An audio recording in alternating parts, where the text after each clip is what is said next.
It's a great pleasure to welcome Bob Reid to our AGM. I think I see him on my screen. On our first meeting, we had a very engaging conversation about how to write the history of lawn bowling and about canals and railways in the Campbellford and Peterborough areas and the ambitions of the Midland Railway. The two towns were closely connected by the Grand Junction Railway, and Bob had been piecing together the significance of what followed. Naturally, I encouraged him to pursue this visual project. Bob emigrated from Scotland in 1954 and settled in this area, notably in Buckhorn for many years, where he became a great fan of the river and lake cruises along the Trent waterway. But he was also a fan of trains, and he has traveled on trains seemingly everywhere on 3 continents. This mix of boat and train lies at the base of his presentation, I think, we're about to see. Please give a big hand to Bob Reid and Peterborough to Lake Ontario by Water and Rail, a short pictorial history, 1833 to 1964. Welcome, Bob. Thank you very much for the invitation to present this material. Particular thank you to Elwood and to you, Heather, for making this happen. I'm quite excited about it. Of course, you talk about railways or you talk about the Trent Canal and you will get me excited. I should say to everyone who's listening, as we go through these slides, we're going to be switching back and forward between the history of the progress of the canal and the progress of the railway. It didn't necessarily happen at the same time. Different things were happening at different times. So for those of you who are not entirely familiar with the routes that the Trent River takes, or indeed the railway took, it's worth taking a look that the connection that I'm going to be talking about is between Peterborough and Lake Ontario. The interesting thing about the river, of course, is the river flows south out of Peterborough, the Otonabee River, and it runs south all the way down to Rice Lake, where it changes direction and starts heading northeast and keeps traveling northeast until it gets way up here to around Healy Falls. And at Healy Falls, it does a U-turn and comes back south and meanders its way all the way through southern Ontario.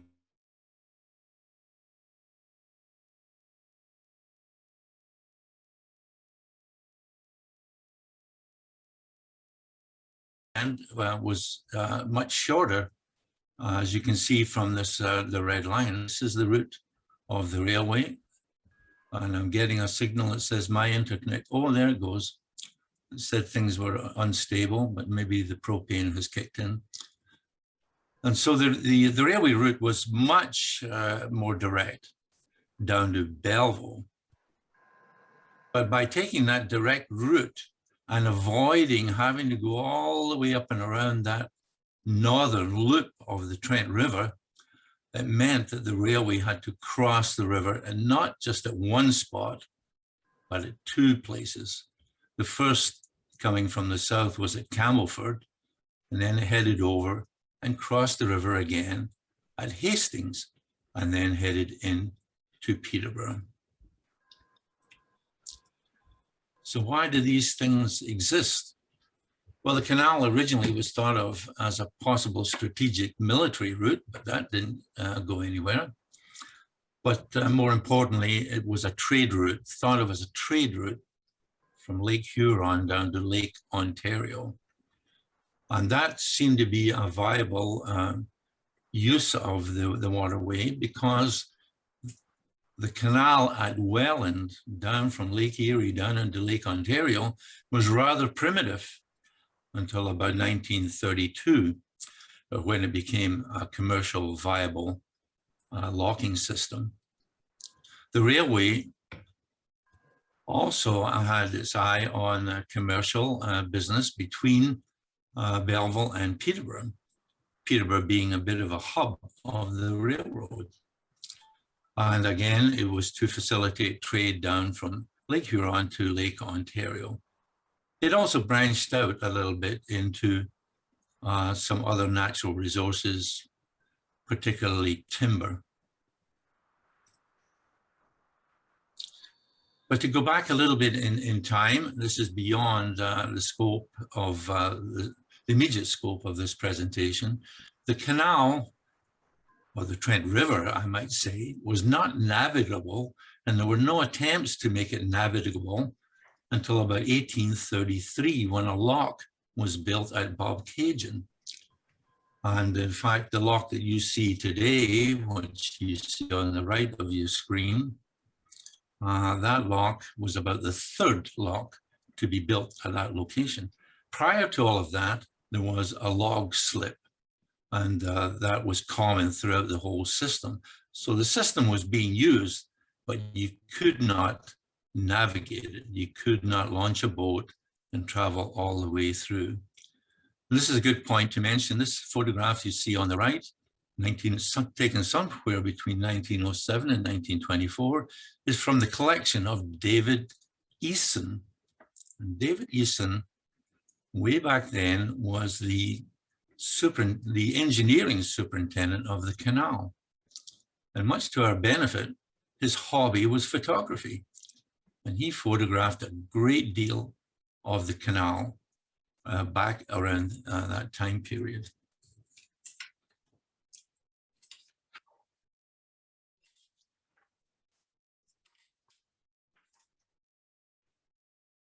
It's perhaps worth mentioning at this point that it took about 87 years to build the canal all the way through from Lake Huron or Georgian Bay down to Lake Ontario.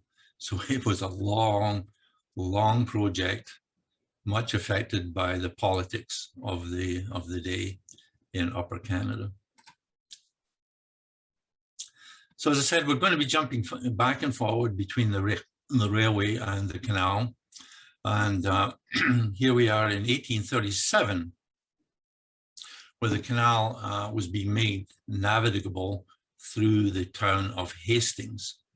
Again, this was a major obstacle for navigation, but prior to a lock, there was a log slip. They were getting logs down through the rapids there. Again, this is a photograph on the right. It's from the David Eason collection, and you can see what remains as the modern lock. You can see that to this very day. But interestingly, this bridge that you see here, this truss bridge, has been replaced by a concrete bridge, which is very common along the canal. Many of the early bridges were truss bridges like this, made of steel. And if you are close to your screen, you may see a little building over here on the left. And we'll come to that a little bit later, because that, in fact, is the railway station at Hastings.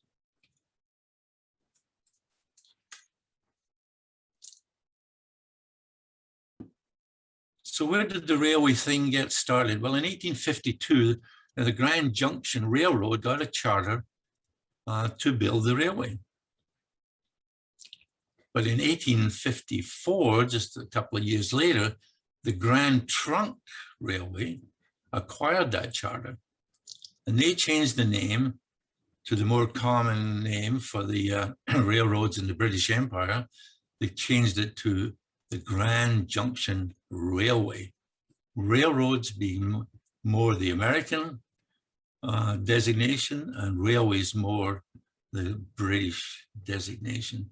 However, even when the Grand Trunk Railway got a hold of the charter, they put it on the shelf because the empire was involved with the Crimean War. So the plans, they were all wonderful plans, but they were put on the shelf waiting for economic opportunities. But eventually they came around 1872 when the railway began construction of the rails out of Belleville. And the rails ran right through the center of town, right through Pinnacle Street, for those of you who are familiar with Belleville. And they ran right down through town and right out into what was known as the government dock. And this dock is there to this very day.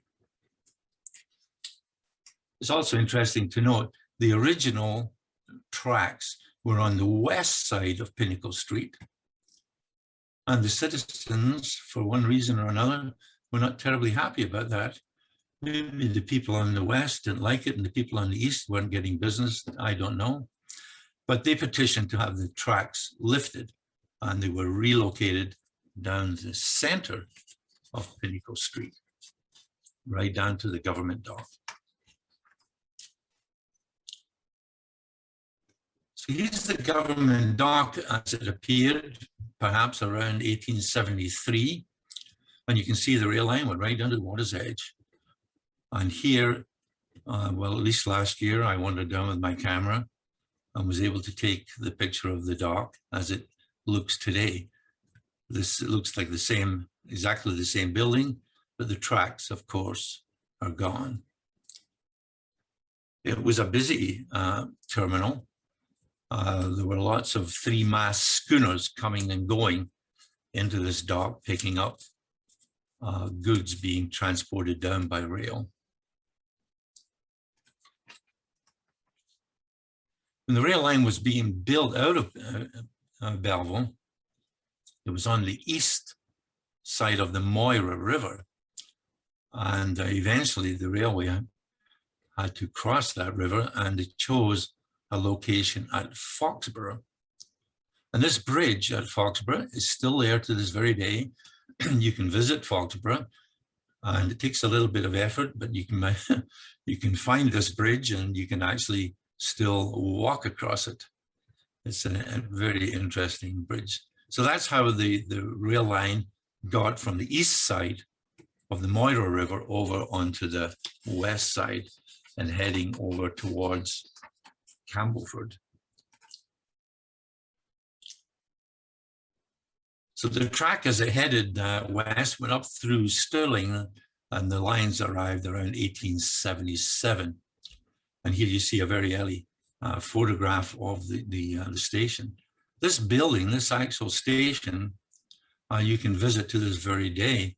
It's not in its original location because the Rotary Club at Stirling saw promise in this building. It had been abandoned and they moved it 700 feet to the east. And it's a very active building to this very day. And it's well worth a visit. But freight traffic was still coming down through the station as late as 1975, although passenger trains had ceased. It's also interesting to note this building is one of the few remaining what they call Van Horn railway stations. And the Van Horn railway station was unique in that the station master and his family lived on the second floor of the building.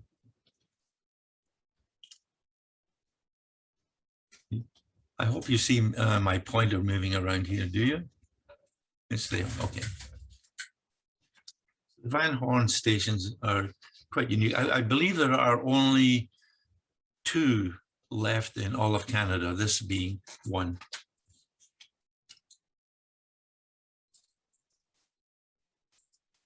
And as I mentioned earlier, the railway had to cross the Trent River. They had to cross it twice. And the most southerly or the most easterly crossing was at Campbellford. You're going to see this photograph several times because of all of the activity that took place in Campbellford, which I found in my research is one of the most interesting small towns in southern Ontario. Just quite fascinating, the history of Campbellford. But to the point, the railway came up from Belleville and crossed the river slightly north of the present day road bridge. There are no remnants of this bridge whatsoever. And the track ran across here and came through town over to a railway station to the west. So this was the original railway bridge. And this is the one and only photograph I was ever able to find of that bridge. It was a truss bridge, as you can see there. And you might want to note that it's crossing the river. The canal did not exist at that time.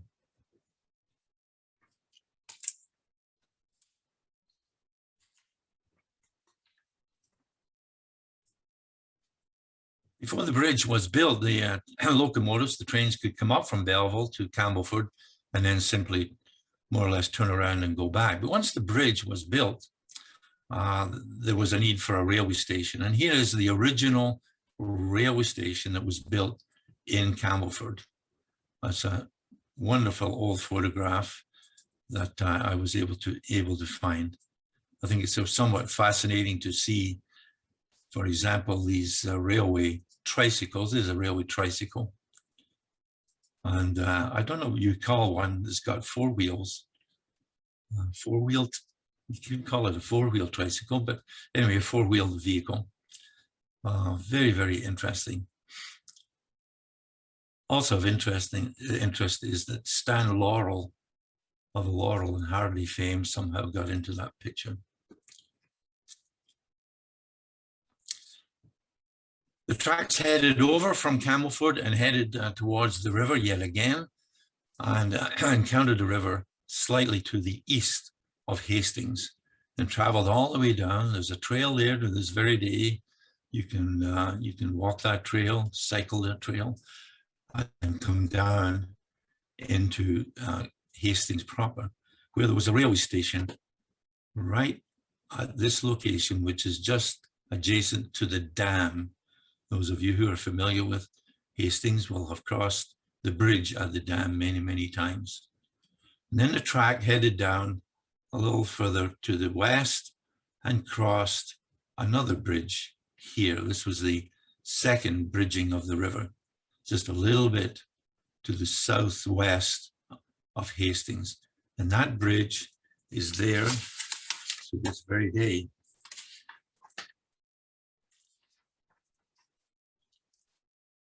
A couple of photographs of the station in Hastings.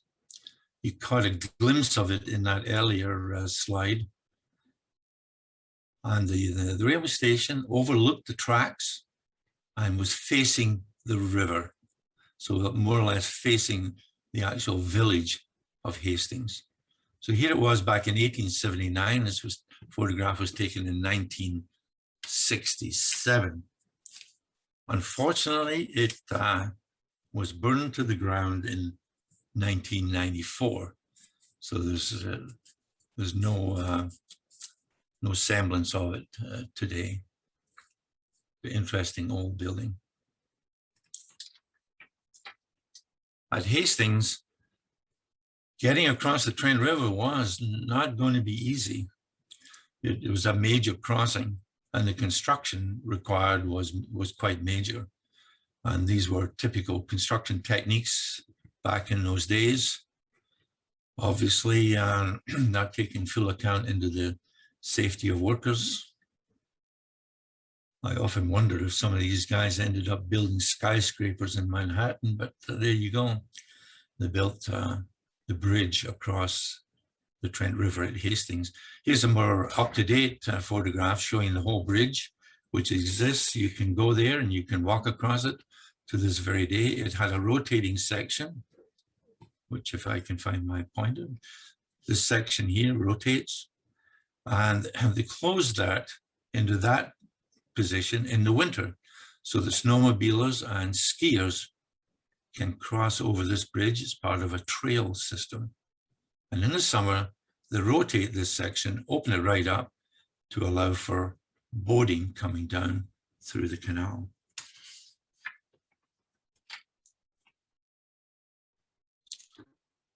So eventually the rail lines were completed all the way up to Peterborough, but what might be of particular interest is as it came up from the southeast, coming up from Hastings, coming up through here, this red line gets to a spot called Downers Corners. And at this point, the railway people encountered existing rail tracks that had come up from the Coburg and Peterborough Railway. Now, the Coburg and Peterborough Railway had all gone bankrupt by the time that the Grand Junction Railway arrived at the spot. But the Grand Junction tied into those rails, and that allowed them access right up here to just south of Hunter Street, where there was a station. Peterborough, I think I mentioned before, was a hub for railways, not all of which are shown on this map. But eventually, and the plan was to connect the Grand Junction Railway to rail lines that were running west. And that was achieved by a merger with the Midland Railway that had tracks running from Peterborough and running west and up to Lake Huron. That required actually crossing two water courses, a small one here, and then crossing the main river at this spot here, a little bit south of Little Lake.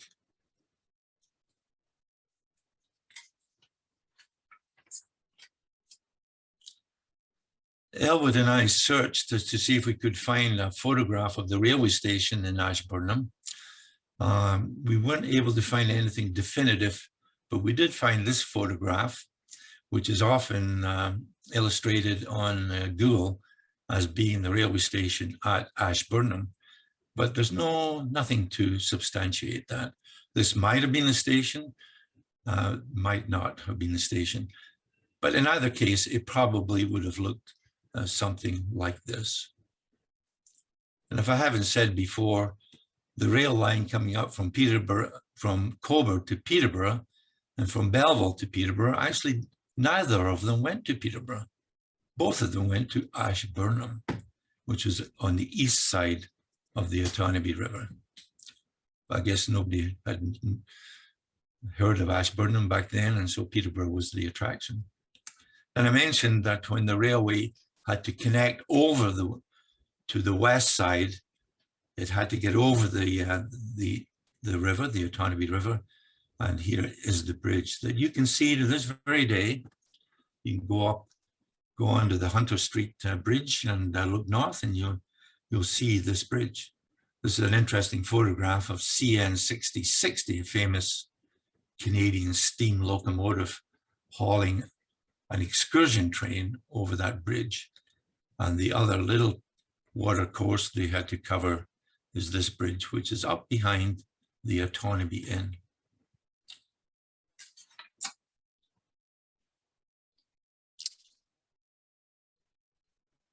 The railway was completed through to Ashburnham in 1880, not necessarily by this locomotive, which is a beautiful locomotive, but you can see it's in the Grand Trunk Railway livery, even though the line at that time was being operated as the Grand Junction Railway.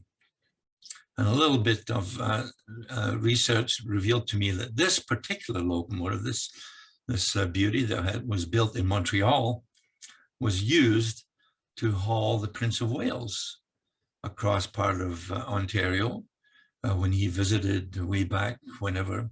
I'm talking about the Prince of Wales that became Edward the Seventh. Wonderful locomotive. And Edward the Seventh visited in 1860, I see by my notes.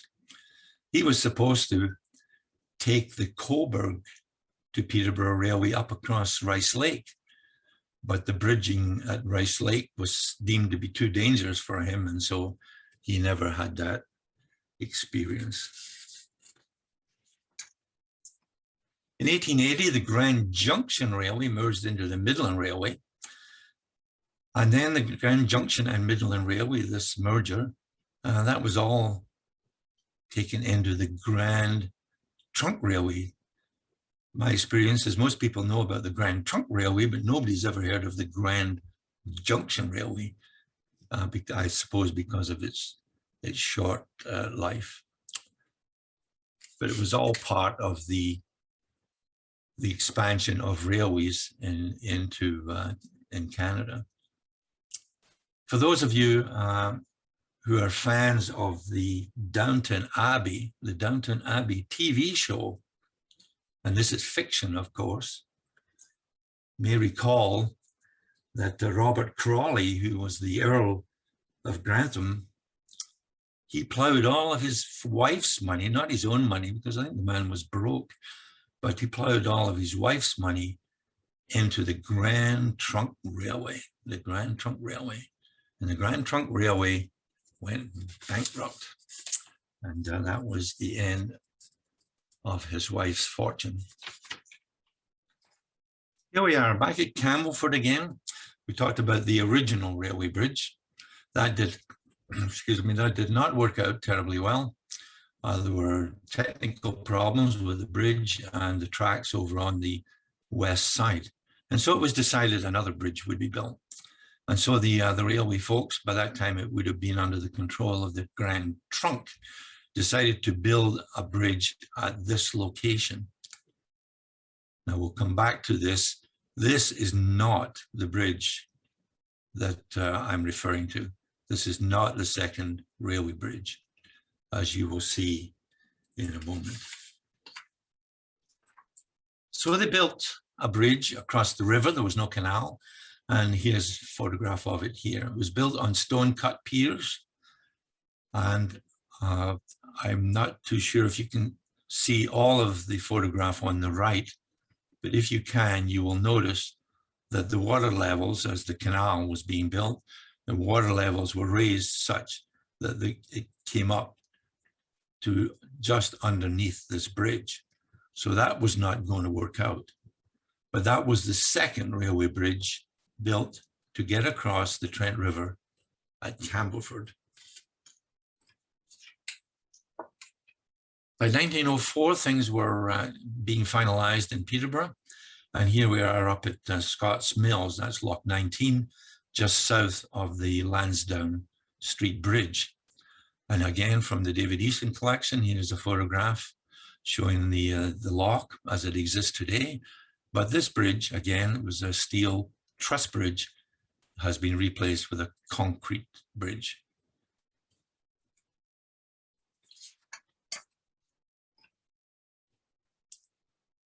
So here we are again, back to Campbellford, being the hub of the whole system, and back to this location here, where there was a bridge called the High Black Bridge.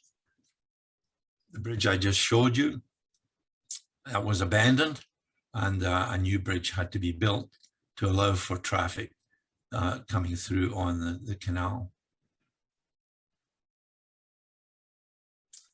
If you visit Campbellford today, you will see these concrete piers in the water. They were actually never removed. Yeah, I see them very regularly because I'm a member of the bowling club. And so I get to see this on a very regular basis.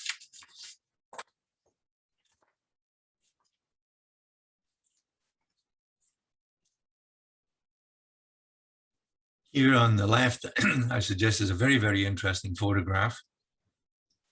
This photograph was taken from the book, The Last Trains from Lindsay, which just happened to capture this new bridge, the High Black Bridge, with a locomotive for freight going across it. But before, the other bridge that was in this location was dismantled. And here it is right here in the process of being dismantled. And now we've got lots of clearance above the water levels of the Trent Canal. And this photograph on the right that you see, again, is from the David Easton collection. The channel runs through this portion of the bridge right here. In building the canal, a lot of retaining walls had to be built.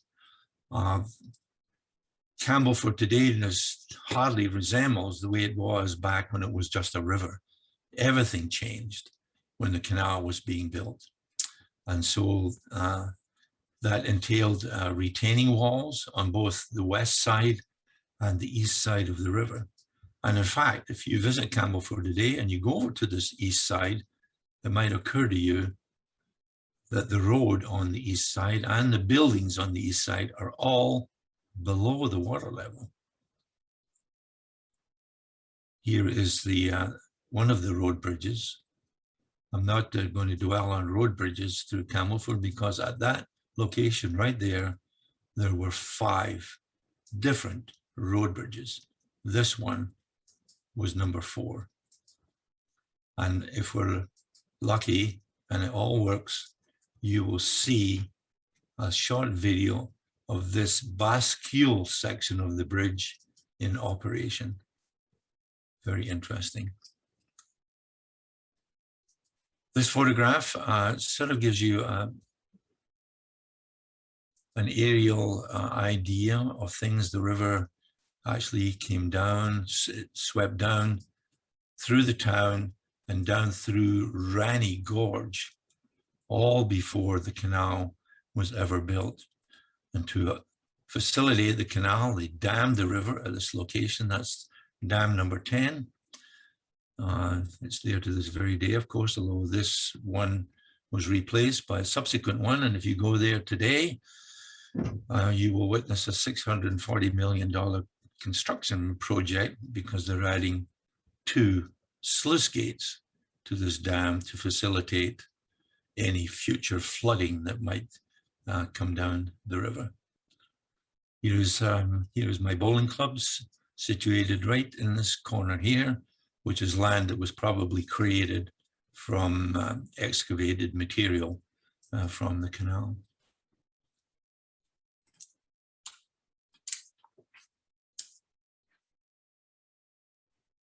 Here's a closer look at that particular road bridge, the Bascule Bridge, bridge number 4 in that location. But it also illustrates what was envisioned from my reading as to how the canal was going to be used commercially. And it was envisioned that they would use tugs hauling barges just like this. And some of the bridges, some of the buildings along here are still in existence. That's the fire hall tower that you can see to this very day. And again, this illustrates that buildings are below, some buildings at that time were below the water level. Here we are back again. Because an interesting feature related to the canal and the railways was that when the canal was cut through the land, going south to flight locks, the flight locks, to meet up with the river. So the river was traveling down, more or less say, the east side of this land mass, and the canal cut down through the west side. And it created an island. To this very day, it is called the Trent Island. But what is of interest here is that on that piece of land, there were several industries that relied on the water power. As a matter of fact, nearly all of the early industries in Campbellford relied on water power. But these particular industries, when the canal was built, they were cut off from a connection to the mainland. And so the railway built this additional bridge that the locals refer to as the Low Black Bridge. Again, it was a bascule bridge tied into the main line over by the railway station, which was slightly to the west of the bridge here. Here's a close-up view of that particular bridge. This picture obviously taken in 1910. This picture reveals the fact that by this time, the Canadian National Railway seemed to have come into the picture. It was all the same rail line, but operated by different companies. First, the Grand Junction Railway, then the Grand Junction Midland Railway, then the Grand Trunk Railway, and then eventually the Canadian National Railway. That bridge was removed in 1972, saw a lot of people in Campbellford still remember it. Now we jump back to the canal. You see we're getting closer to 1964 where the story ends, and a lock was built at Trent, and this is lock number 1. The locks are numbered from Lake Ontario and they go north, and the canal was routed down through that lock and underneath this railway bridge. And here it is at this present time. That's the same railway bridge, and here's the lock. And some of you may recall, I think it was back in, well, I don't have to think because I've got a note that says on the 18th of May, 1961, train 490 hauling freight cars derailed at this very spot right here, and a number of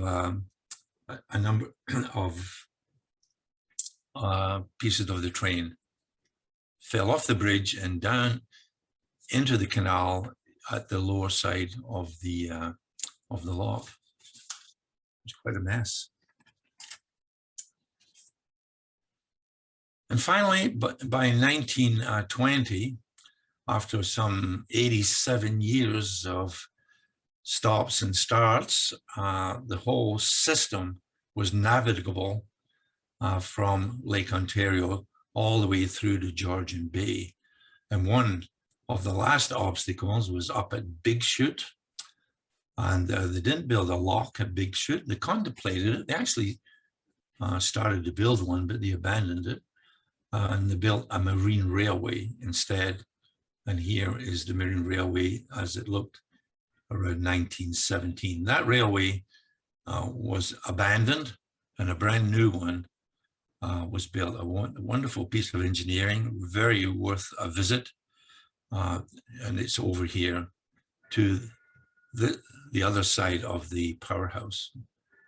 So that's the marine railway. There's where the original railway came down from the water on the Trent Canal system and down into Georgian Bay.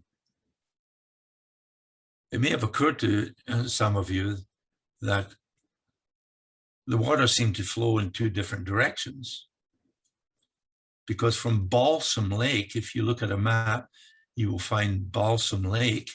And Balsam Lake is a watershed.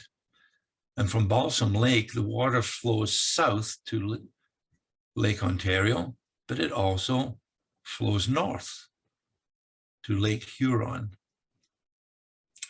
Very interesting. One of my boating friends remarks that was always a puzzle to know whether you were going upriver or you were going downriver when you got to Balsam Lake. But it was quite a major achievement.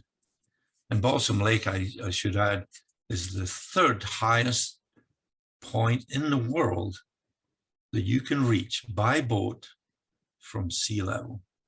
It's quite an achievement. And that was Lock 44. By 1921, the Canadian National Railway had come into the scene. The GTR had gone bankrupt. And so Canadian National Railways, with the assistance of the federal government, gobbled up all the assets of the Grand Trunk Railway. And as far as our story is concerned, the last passenger train ran down from Peterborough in 1964. And here's a photograph of it arriving in Belleville, going down Pinnacle Street, ran all the way down to the government dock, as you saw earlier. Obviously going in the wrong direction, but I suppose if you're driving a locomotive, nobody's going to object to you going in the wrong direction. And just last year, I stopped at that very corner, this very same corner, and a passerby was kind enough to take a photograph of me standing there. And this building, you can still see, still there. And this tower is the tower of a Baptist church. And there it is, still there. Very interesting. So to help me put all of this together, I would have to thank Parts Canada, particularly for the, I believe you're going to see a video clip of that road bridge that I mentioned to you. And the Campbellford Seymour Heritage Society was extremely helpful. This is one of their main publications. Needless to say, your organization, the Trent Valley Archives, and Elwood was very, very helpful and brought a lot of things to my attention. And the Stirling Rotary Club were very helpful related to the station in Stirling and the history of the railway going through Stirling.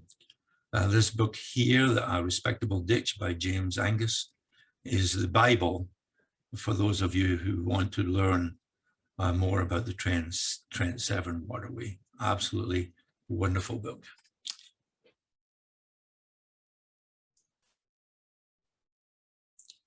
Can everyone still hear me, or am I off the air? We can hear you, Bob. We're good. You can all hear me? They're showing it, I guess. Yes. Okay. You could mute yourself then. So this is a bascule bridge. As I mentioned, there were two of them in Campbellford. This one for the road bridge and the other one for the low black bridge. What is interesting, this video was taken from a boat that was sailing up from Lake Ontario. And so it obviously, coming up in this direction, had gone through the bridge and stopped and got the bridge master to demonstrate the operation of the bridge. Quite fascinating. Thank you. Thank you for listening. I hope you enjoyed the presentation. So we have some questions here from the floor, Bob. A few of them actually. Somebody here is wondering about when did regular passenger service begin between Peterborough and Belleville? And when did regular train service begin between Kingston and Toronto, if that's something you could speak to a little bit? Regular service was established between Peterborough and Belleville in 1880. When rail service was established from Kingston along what would have been the Grand Trunk Railway system, I do not know. It would have been prior to the life of the Grand Junction Railway. Thank you, Bob. I've also got a question here about, do timetables of the Grand Junction Railway passenger service exist, or anything about the frequency of the service? Yes, indeed. You can see some of the timetables if you visit that station in Stirling. And it's, to my recollection, there were 4 passenger trains that traveled between Peterborough and Belleville each day. So it was quite a busy route, more for commerce, I understand, than passengers, although it was a fairly busy line in its day. Remembering at that time, if you wanted to get from Peterborough down to Belleville or anywhere along the line, the alternative was to hitch up your horse to your buggy and hope for the best. It was not easy terrain to traverse. Well, now the questions are coming thick and furious here in the chat box, and I'll just remind everybody that you can put your questions into the chat box.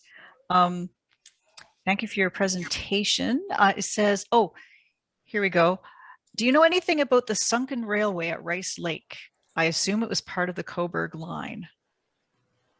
Skill testing questions, Bob. Yes. Yeah, yes. No. Who asked that question? Ann Austin Cardwell. Anne. Is that what you said, Anne? Anne, yes. Yeah. Yes, Anne, I can tell you a little bit about that railway. It was a railway that was, it was called the Coburg to Peterborough Railway. In fact, though, it did not go to Peterborough, as I may have mentioned before. It went to Ashburnham.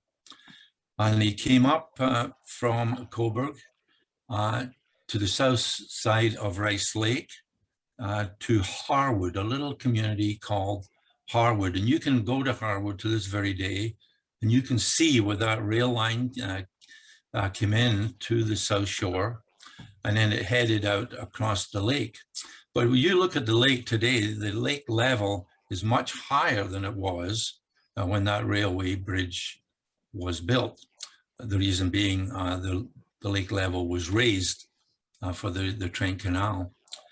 And an embankment was built quite far out into the lake, and then a whole series of truss sections were built all across the lake. It was a major, major construction project, and landed over on the north shore at a little community called Hiawatha. And the railway suffered severe damage during the first winter it was in operation, and they gave it another go. And the second winter, my understanding, and there are photographs to show it, the ice just almost demolished parts of the bridge. The section that ran out from Harwood was sort of an embankment, and that would have been above water. But today, with the higher water level, is below water. And that's why every year there are always numerous boaters zooming along Rice Lake that hit that obstacle under the water. I hope that answers your question. Thanks, Bob. You can take a few more. Yes, indeed. All right. Elizabeth says, enjoyed the presentation. Several of my ancestors moved from Peterborough to Port Hope to work. When was train service established there? From Peterborough to Port Hope. Port Hope, yes. There was an early attempt, to my recollection, to build a railway from Port Hope up to Peterborough, but it lost out to the business interests that were the Coburg to Peterborough Railway. So there never was a railway built from Port Hope to Peterborough, to my knowledge. Interesting. Do you have, what's the early, there's another one, Jim, what's the earliest date that railway service reached Lakefield? Oh, another very interesting question. The railway service from Peterborough to Lakefield was an extension of the Coburg-Peterborough Railway.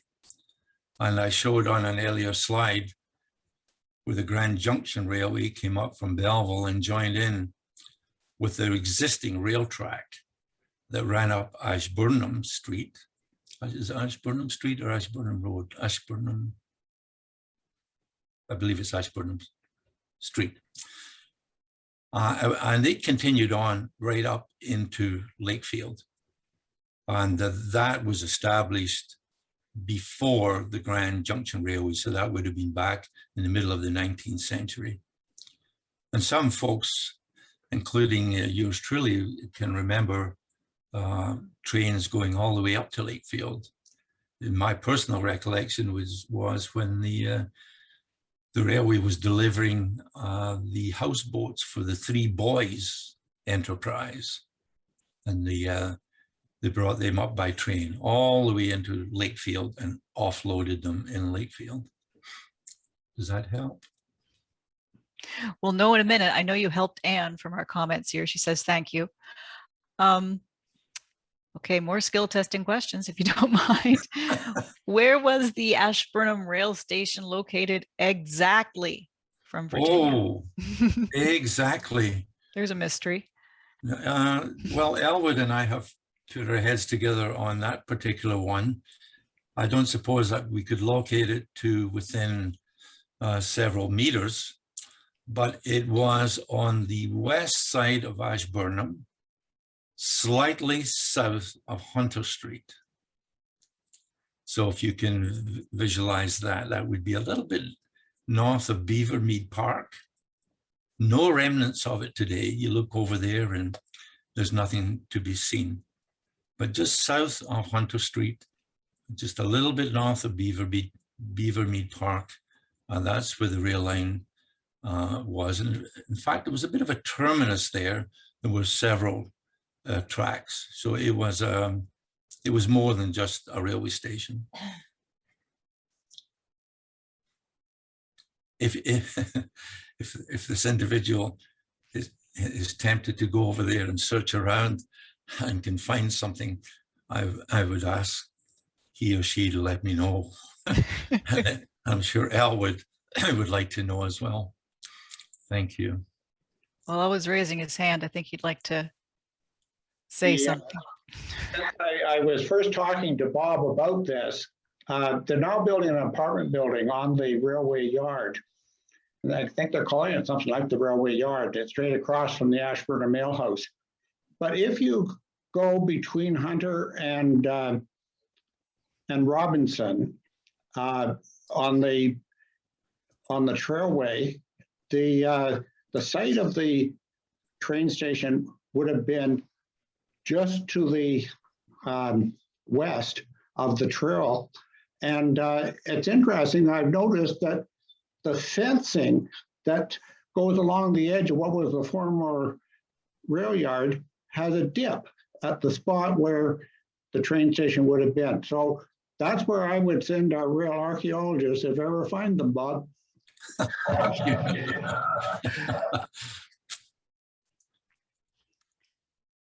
Well, I've got one more question here then. Okay, just to, from Ruth. Not sure which Ruth, we got a few of them right now. Was it the Coburg, Ruth Hillman? Oh, it's okay. Was it the Coburg Ashburnham line that stopped at Villiers Junction or the Grand Junction? That's pretty specific. Ruth Thompson, by the way. Villiers. Villiers. Yes. Villiers is familiar to me, but the exact answer to that question, I really don't know. I suspect that was on the Grand Junction Railway line that ran up from Belleville all the way into Peterborough. Right, Heather? Yeah. Yes. Yeah, Villiers is just east of Keene. Yes, thank you. And Heather, before I sign off, could I make one remark? Certainly. And then I think Elwood would like to say thanks. I failed to mention as I went through the presentation, what I think is somewhat fascinating. As I mentioned, the town of Campbellford is just such an interesting place. Very much worth a visit. But the origins of Campbellford come from the Napoleonic Wars in Europe, and the British military was in the habit of pensioning off officers with land in Canada in the middle of nowhere. I don't know, maybe to get rid of them, I don't know. And so two such officers, David and Robert Campbell, were given 2,200 acres in the Campbellford area, right on the river. So they were among the early settlers, unlike a lot of officers who did not come over. They just sold off their land, but they did come over and started a bit of a community. And their property on the river was at a spot where it was somewhat shallow, and you could get across the river. There were no bridges. You could get across the river at their property.